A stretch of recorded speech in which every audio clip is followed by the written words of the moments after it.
Hello guys and welcome to my new video. So today I decided to have a look at the best melee DPS for Antorus.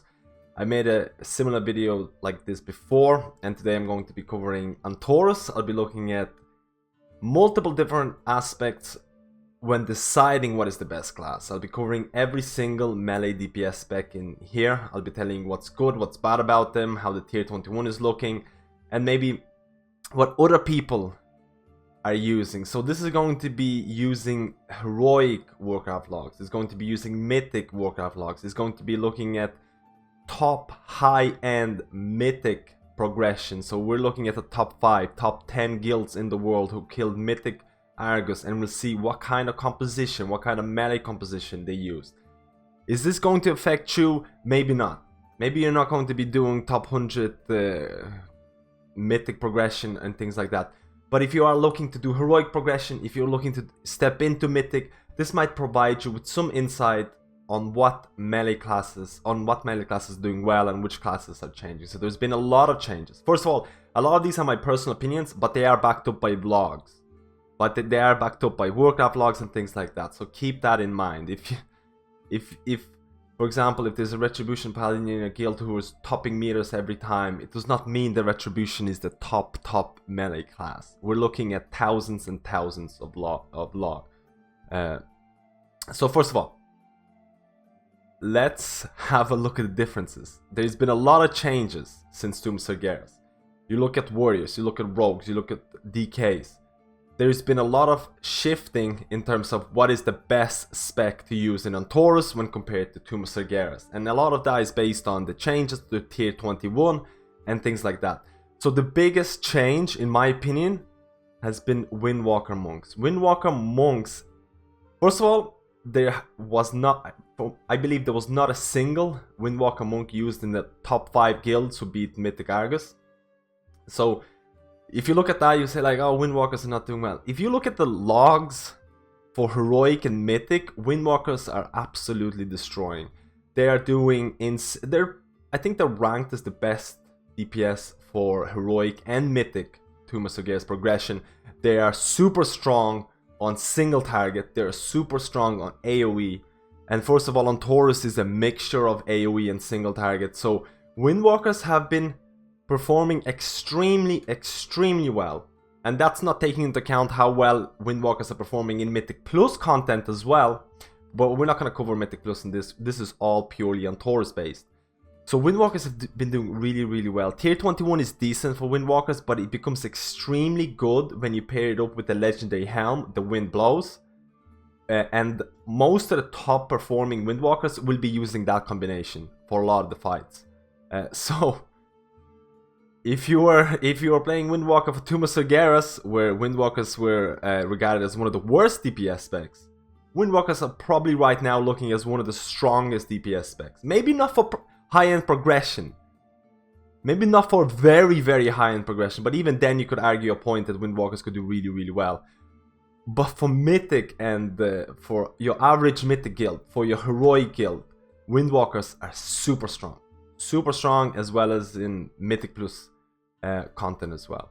So let's look at the biggest changes made to the warriors. So there's been quite a bit of a shift. So in Tomb of Sargeras, arms were regarded as the spec to go, but there are a lot of people didn't enjoy the arms playstyle, so they still stuck with Fury. Fury was like in Tomb of Sargeras, it was like arms would perform nearly better on every single fight than Fury.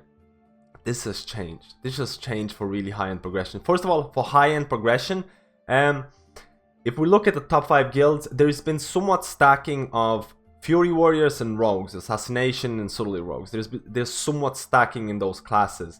Now, that's not to say that there has been an Enhancement Shaman, there hasn't been a Retribution Paladin, there has been a Demon Hunter. There's been all of these classes included. Frost DKs as well. There's been a lot of disparity in terms of the melee classes used in Mythic Antorus progression. But if we look at in terms of warriors, only Fury Warriors have been kinda included in that really high-end progression. And if we look at the logs, Fury Warriors seem to be doing better than arms. This disparity is not that big when you compare Heroic logs. In Heroic, overall DPS, Fury and arms are not really that far apart. In Mythic, there's a bit more of a difference. tier 21 is very decent for both specs. Now, if you're like playing an Arms Warrior, Arms Warrior tier 24 set and tier 21 2 set is a good suggested build. So maybe you don't have tier 21 4 set yet and things like that. So you might want to stick with Arms for the time being if you're not pushing for high-end progression. You have to keep in mind for Fury Warriors, Convergence of Fate is still a thing. Convergence of Fate is still really, really strong, and a lot of the high-end or top-performing Fury Warriors will be using Convergence of Fate. So it depends if you still want to go and grind Nighthold for Antorus progression, which is pretty insane. But so let's look at why Fury Warriors are doing better than Arms Warriors, especially for Mythic progression. First of all, both of these specs are performing quite well. Fury just seems to overtake in like Mythic progression. That's mainly because of how the cooldowns line up. So the cooldown for Fury Warriors on Battlecry is a bit lower, and it lines up really, really nicely for ad phases. For bosses like Antoran High Command, for bosses like Hazabel, for bosses like King Garrett. Battlecry lines up really nicely. If you use it correctly, you can get a really, really nice burst on specific ads on priority targets as a Fury Warrior, which is really, really important for progression. So you can almost say that, why is there no big difference in Heroic, and why is there such a big difference in Mythic between Fury and Arms? If you're playing Fury really well, if you're timing your cooldowns really well, you can see really good numbers. So my recommendation, if you're progressing Heroic, it doesn't really matter if you're playing Arms or Fury. If you want to min-max, if you want to really, really put out the most damage possible, and if you know how to line up your cooldowns properly in Mythic progression, you should probably go Fury. And most of the top end guilds will agree with this evaluation, because you can see that there's only been Fury Warriors in the top end progression. First of all, Fury is doing pretty well. He's doing well on single target, on AoE and things like that. So overall, Warriors are looking good. Like I said, Fury maybe for Mythic, Arms if you're doing Heroic progression, if you don't like the Fury rotation. But like I said, Arms are doing pretty well. Let's look at the Retribution Paladins. So Retribution Paladins, their tier 21 is relatively similar to what their tier 20 was, which is pretty strong. Both of those tiers are actually pretty strong. So if you want to pick up tier 21, you should kind of aim for item level increase, which is, of course, is not hard. It's not hard to pick up tier 21, it's going to be higher item level increase. If we look at the top 5 guilds, Retribution Paladin was actually included in a lot of those guilds' kills. It was part of the Mythic, high-end Mythic progression, so Red Paladins were used. If we look at the overall damage meters for Heroics and Mythics, Retribution is somewhere in the middle. It's not performing crazy good, it's not the best spec, it's not the worst spec, it's somewhere in the middle. So it's, if you like your Red's rotation, if you enjoy this simple enough rotation, because Retribution Paladins they're not an overly complex class, they're doing pretty good damage. They're not the best, they're not the worst. So there hasn't been much change from Tomb of Sargeras if you actually really look at it. So let's have a look at the Rogues. Now Rogues, there's been a lot of debate about Rogues, so this is kind of a touchy subject. This is a relatively touchy subject. In Tomb of Sargeras, Subtlety was regarded as one of the best specs, especially if you had the Shoulders. Shoulders was very reliant. Now, if we look at the top end guilds, which rogue specs they use a combination of Assassination and Subtlety. Assassination and Subtlety was probably the most used specs in terms of rogues. There wasn't such things like we'll just stack Subtlety rogues. No, there was more of like, maybe we have 2 Subtlety rogues and we have 1 assassination. Maybe on some fights we'll have 2 assassination rogues and 1 Subtlety rogue. So there's a lot of disparity again between the classes. Now, Outlaw has been buffed, but there wasn't much use. There wasn't a lot of, I don't think there were any Outlaw rogues in high-end Mythic progression. Now, if we actually look at the logs, on Heroic logs, Subtlety seems to perform better in overall DPS than other 2 specs, but that's a lot to do with fact because there's so many sub-rogues, there were so many sub-rogue parses while compared to Assassination and Outlaw, just mainly because Sub was the best for Tomb of Sargeras and probably a lot of rogues will still stuck with Sub for Antorus.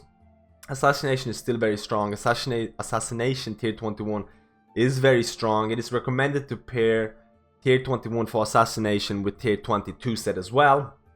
It It's also interesting to see that for assassination, for single target, Simcraft and Discord and things like that, Fan on Knives, which is used to be regarded as an AoE ability, is actually becoming part of your single target. So there is quite a few rotational changes happening to assassination rogues. For sub rogues, tier 21, tier 20, it's really hard to determine the value of your tier 20 or tier 21, just purely of the fact because the value of those tiers is highly dependent whether you're running with the braces plus shoulders legendary or hands plus shoulders legendary. So it's really hard to determine the true value of tier 21 because it's so based on legendaries for sub rogues. For outlaw rogues, tier 21 is very decent. If we actually look at the mythic logs for rogues, they are quite at the bottom. They seem to fall behind on AoE fights compared to other specs. Their single target, especially for things like sub-rogues, is pretty strong. Especially if you look at the heroic logs, sub-rogues are performing a lot better than the other two specs. But on Mythic, there seems to be not a lot of difference. And if you actually look at the top performing rogues, if you're deciding which specs should I go, if you look at the top performing specs for rogues, for Mythic content, you'll see that it's just littered with sub and assassination rogues. And sub rogues are better for certain fights where there's only basically sub rogues used, but assassination is also in there. My suggestion, if you're doing mythic content, if you're trying to perform to your best, sub and assassination is the specs you should consider. There are a couple of outlaw rogues, but there's really a small sample size. For heroic, it really doesn't matter. You probably just play the class that you want. But for Mythic, it seems to be that sub and assassination is dominating. It's not like Tomb of Sargeras, where sub was the only spec, basically. So it's good to see some kind of disparity happening again. Let's look at the Enhancement Shamans. So I'm quite happy to see Enhancement Shamans doing quite well. So Enhancement Shaman tier 21 is purely a single target tier, and there is no surprise to see Enhancement Shamans being probably one of the best single target DPS spec in the game.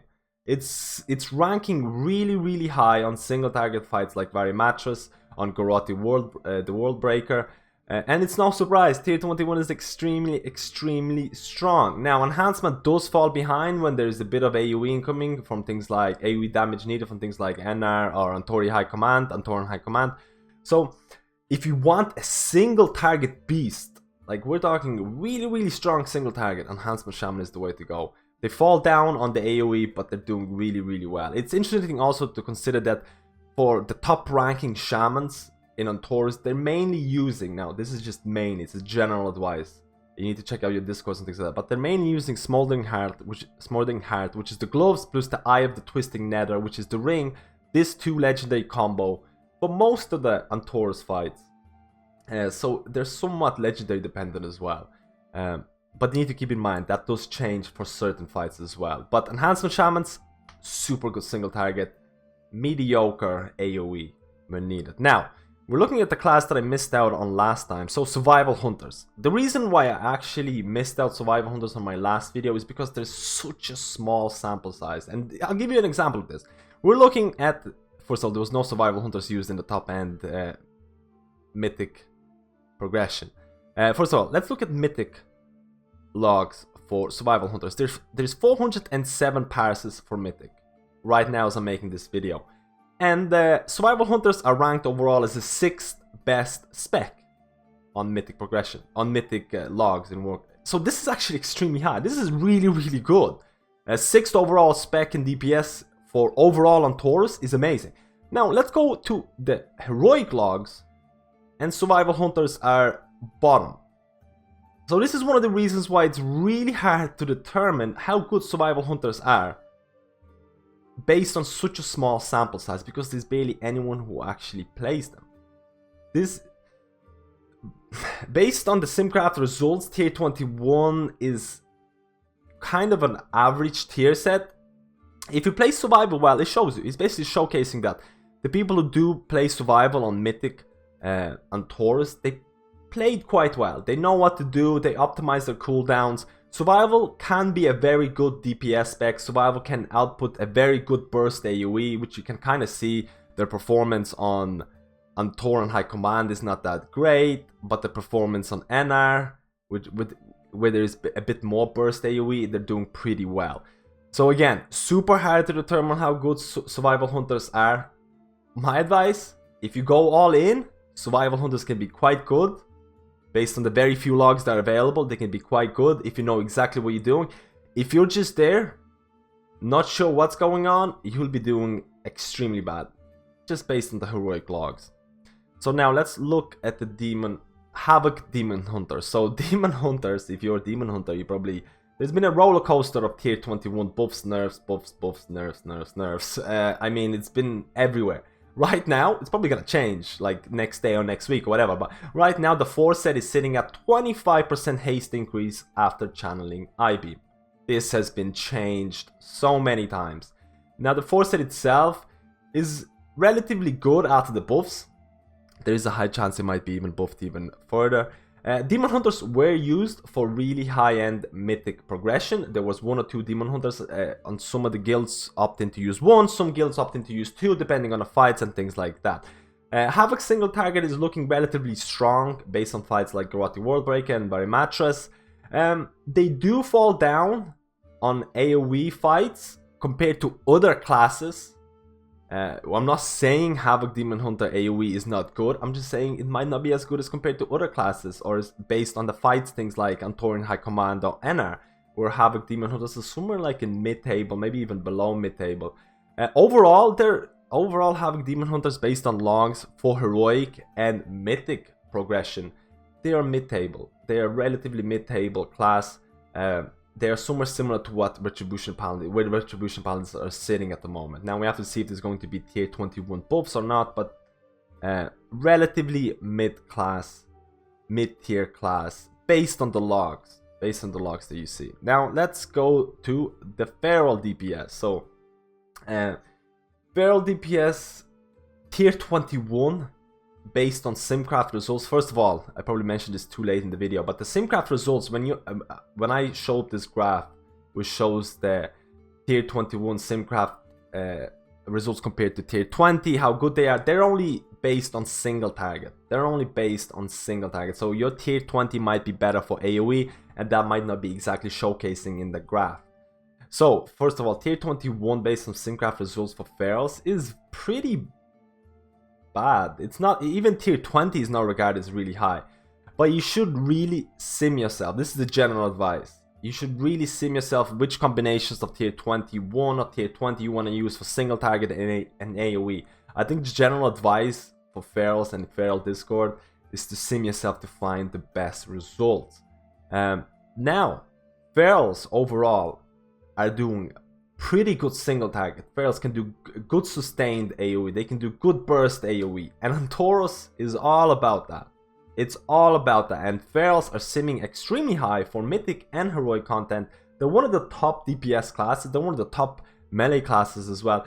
Now Ferals were not used in any of the high-end mythic progression, but you can see that if you play a Feral well, you can do a good single target. I'm not talking about the best single target. I'm talking about a decent single target DPS as Feral. You can do good sustain. You can do good burst AoE. And this is the reason why Ferals overall are a very good class for Antorus. If you're looking to play a Feral, if you're looking to play a melee DPS, if you're a Druid, Feral DPS is a very, very good option. On some cases, Feral overtakes balanced Druids, but that's for later videos. So now this is the last class. Hopefully this video was not too long. Death Knights. So there's been a shift in the best spec for Death Knights. In Tomb of Sargeras, Unholy was regarded as one of the best. Frost was lacking in terms of basically everything. But this has kind of changed. So first of all, in high-end mythic progression, Memento, which is I think world 3rd best guild, used like a combination of Frost DKs. They actually used 2 Frost DKs for fights like Immonar, NR, Agramar, Fellhounds. They actually used the 2 Frost DKs for a lot of the fights. So that's actually really interesting because a lot of the other guilds didn't actually use a single Frost DK. But tier 21 is great for both Frost and Unholy. They're both great tier sets for both of those specs. Tier 21 for Frost is actually extremely good for AoE. And we'll see this, and we'll see why. So first of all, Frost, in terms of heroic and mythic logs, they're doing better than Unholy. They're doing a little bit better than Unholy. Frost is first of all, Frost was brought into mythic progression. Frost is parsing better in heroic and mythic.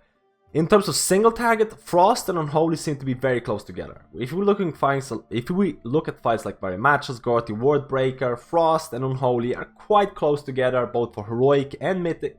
But if we start looking at the AoE fights, Antori High Command, NR and things like that, Frost actually is substantially better than Unholy. And part of that reason is because how strong Tier 21 for Frost is. Tier 21 is really, really good for Frost. So overall, if you want a well-rounded spec as a DK, Frost seems to cover all of those checklists. Good for single target, good for AoE. While Unholy seems to perform quite well for single target, but just fall down on AoE aspects. So as you can see in this video, there's been a lot of changes made. DKs, Frost might become the better spec. Rogues, Sub is no longer the one and only spec to use. Warriors, a lot of Warriors will be happy to see Fury becoming one of the best specs, because I know a lot of Warriors don't like the arms rotation. But like I said, for a lot of the classes that I covered, if you're doing heroic content and things like that, it really doesn't matter which class you're going to pick. It really doesn't. If you're trying to go into mythic, if you're trying to go into mythic content, if you're trying to get min-max your class, then yeah, some like Fury Warrior might be better than Arms in one of those situations if you time your cooldowns better. Frost might be better for mythic content because you can do better on AoE and single target. If you're trying to min-max, maybe you can look at this video and see which spec is performing better. But if you're doing heroic content, don't worry about it. Play the class that you enjoy the most, because if you're stuck, for example, I've heard the story so many times. If you're stuck, like in Tomb of Sargeras, playing Arms spec, but you absolutely hate Arms spec, you won't like the game anymore. You won't like the game anymore if you play a spec that you don't like, but you do it for the logs.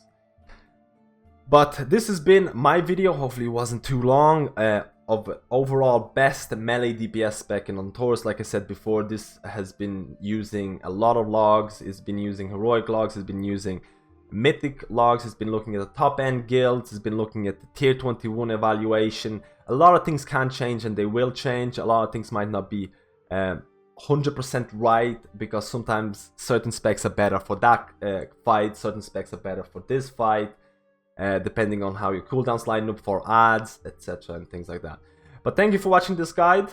Let me know how you feel about this evaluation. Let me know how you feel about your class in Antorus. And I'll see you in my next video.